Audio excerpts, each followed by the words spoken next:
Assalamualaikum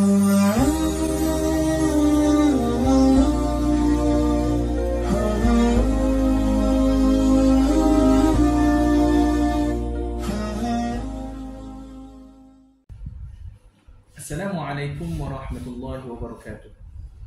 Alhamdulillahi rabbil alamin, wassalatu wassalamu ala asyrafil anbiya'i wal mursalin wa ala alihi wa sahbihi ajma'in.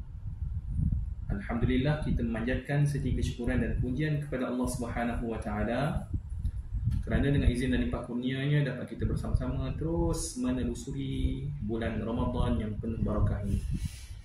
Mudah-mudahan kita dapat terus mempertingkatkan amalan di bulan Ramadan serta meraih segala macam bonus pahala yang disediakan oleh Allah Subhanahu wa taala kepada kita. Tuan-puan sidang penonton yang dirahmati Allah sekalian, alhamdulillah kita berada lagi di dalam bulan Ramadan ini. Harus untuk kita berusaha mengambil segala manfaat yang ada dalam bulan Ramadan. Mari kita sama-sama melihat pedoman dan juga panduan yang telah ditunjukkan oleh golongan salafus salih dalam kalangan ulama, apatah lagi Nabi SAW sendiri tatkala tiba di dalam bulan Ramadan. Golongan salafus salih, mereka merupakan orang yang paling dekat dengan Nabi SAW dan paling kuat beramal dengan amalan Islam. Justru sangat baiklah untuk kita menjadikan mereka sebagai panduan dalam kehidupan beragama, dan sudah tentulah mereka melakukan amalan yang begitu bersungguh-sungguh di dalam bulan Ramadan. Bermula daripada baginda Nabi SAW sehinggalah mereka yang hidup pada kurun ketiga dan dalam setengah riwayat menyatakan kurun kelima Hijrah. Antaranya seperti yang dilakukan oleh Al-Imam Syafi'i rahimahullah. Al-Imam Syafi'i rahimahullah, apabila tiba dalam bulan Ramadan, beliau banyak membaca dan bertilawah Al-Quranul Karim. Sememangnya dalam bulan Ramadan merupakan bulan Al-Quran, diturunkan padanya Al-Quran, dan ganjaran pahala bagi orang yang membaca Al-Quran sudah tentu berlipat kali ganda. Justru dikisahkan bahawasanya Imam Syafi'i rahimahullah memperbanyakkan bacaan Al-Quran Al-Karim dengan mengkatamkannya sebanyak 60 kali katam di bulan Ramadan. Dengan makna yang lain, dalam sehari beliau mengkatamkan Al-Quran sebanyak 2 kali. Ini menunjukkan kesungguhan beliau meningkatkan amalan dalam bulan Ramadan dengan membaca Al-Quran. Apakah dengan mengkatamkan Al-Quran 2 kali sehari itu sesuatu yang mustahil ataupun sesuatu yang sukar untuk dicapai? Sebenarnya tidak mustahil, bahkan ia merupakan satu perkara yang menjadi kelaziman bagi para ulama yang benar-benar menguasai hafalan dan bacaan Al-Quranul Karim. Ini kerana bagi mereka yang menghafal Al-Quranul Karim, bahkan mantap dari segi hafalannya, sudah tentu mereka boleh mengkatamkan Al-Quranul Karim dalam tempoh 8 hingga 10 jam dalam sehari dengan bacaan yang tidak berhenti. Terus saja membaca, kalaupun rehat sebentar, kemudian sambung semula, mereka mampu untuk mengkatamkan Al-Quran dalam tempoh 8 hingga 10 jam dalam sehari. Dengan bacaan yang agak laju tetapi masih mura'ah, meraihkan hukum tajwid dan bacaan yang betul. Justru kalaulah seseorang itu membaca dan juga menghafal Al-Quran 30 juzuk dalam tempoh 8 jam ataupun 9 jam, maka seseorang itu memerlukan sekitar 18 jam untuk mengkatamkan Al-Quran sebanyak 2 kali dalam sehari. Inilah sebagaimana yang ditunjukkan oleh Imam Syafi'i rahimahullah. Justru kita perlulah berusaha dalam bulan Ramadan ini untuk memperbanyakkan bacaan Al-Quranul Karim. Bukanlah saya menyarankan kepada kita semua untuk membaca Al-Quranul Karim seperti mana Imam Syafi'i baca, bukan. Maksud saya, kita berusaha untuk memperbanyakkan bacaan Al-Quran. Kalau di luar Ramadan kita boleh membaca sehari sekurang-kurangnya 1 muka, Apa salahnya di dalam bulan Ramadan kita berusaha untuk membaca Al-Quran Karim dalam sehari sekurang-kurangnya 1 juzuk, iaitu kira-kira 20 halaman. Maksudnya ada peningkatan yang sedikit, yang lebih banyak berbanding dengan bulan yang lain. Itu yang ditunjukkan oleh Al-Imam Syafi'i. Begitu juga Sayyidina Uthman bin Affan yang mengkhatamkan Al-Quran sebanyak 60 kali di dalam bulan Ramadan. Termasuklah juga Imam Hanafi rahimahullah. Di samping itu juga para sahabat seperti Abdullah bin Amru radhiyallahu anhu.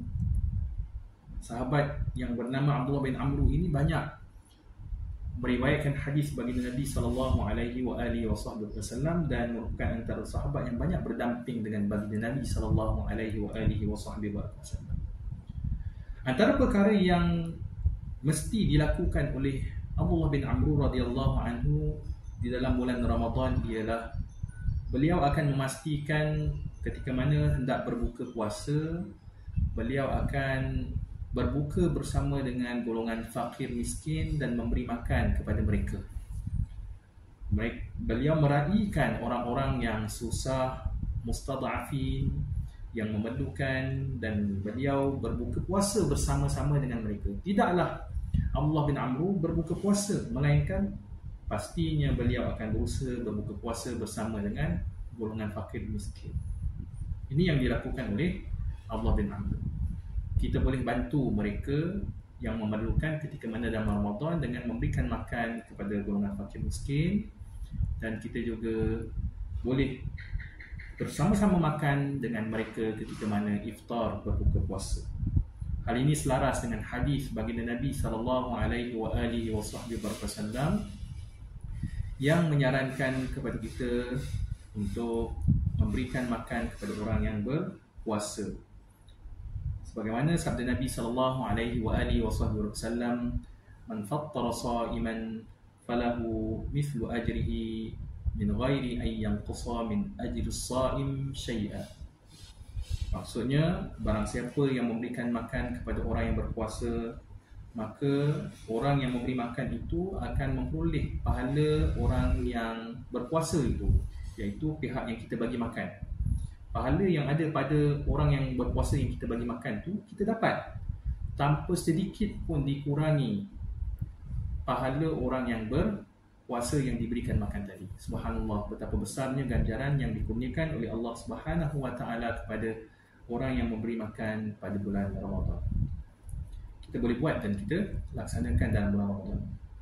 Tuan-tuan yang dirahmati Allah sekalian, kemudian yang ketiga ialah kita menggiatkan bangun malam. Kerana perbuatan bangun malam ini merupakan satu perbuatan yang seakan menjadi kewajipan kepada kita bila tiba dalam bulan Ramadan, serta mengurangkan tidur pada waktu malam. Ini sebagaimana yang dilakukan oleh para sahabat baginda Nabi sallallahu alaihi wasallam, seperti yang dinyatakan dalam Al-Quran, seperti mana firman-Nya, "Kanu qalilan minal laili ma yahja'un wa bil ashari hum yastaghfirun." Bermaksud mereka, yakni para sahabat, sedikit saja tidur, dan apabila tiba pada waktu sahur mereka banyakkan beristighfar kepada Allah Subhanahu wa taala.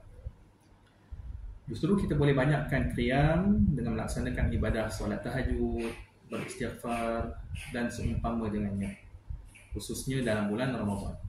Antara doa yang cantik dan bagus untuk kita amalkan pada malam Ramadan ialah Allahumma innaka afuun tuhibbul afwa fa'fu anna. Ini doa yang dianjurkan oleh baginda Nabi SAW kepada Sayyidatina kepada Sayyidatina Aisyah radhiyallahu anha, dan kita boleh mengamalkannya. Justru dengan 3 amalan yang boleh kita buat ini, mudah-mudahan kita usaha untuk implementasikannya dalam kehidupan seharian kita, khususnya dalam bulan Ramadan. Apa dia? Saya ulang semula. Yang pertama ialah memperbanyakkan bacaan Al-Quran. Yang kedua ialah kita berusaha untuk iftar berjemaah dan memberikan makan kepada golongan yang memerlukan, khususnya fakir miskin. Dan yang ketiga ialah kita menghidupkan malam-malam Ramadan dengan qiyam Ramadan lakukan solat tahajud serta mengurangkan tidur. Inilah yang dianjurkan di dalam Islam yang dilaksanakan oleh ulama salafus salih. Banyakkan menangis pada waktu malam seperti yang dilakukan oleh Imam Sufyan Ats-Tsauri, memunajat kepada Allah Subhanahu wa taala. Mudah-mudahan kita tergolong dalam kalangan golongan hamba-Nya yang benar-benar beriman kepada Allah Subhanahu wa taala. Saya kira cukup sekadar itu, mudah-mudahan memberikan manfaat kepada kita semua. Saya sudahi dengan wabillahi taufiq wal hidayah. Wassalamualaikum warahmatullahi wabarakatuh.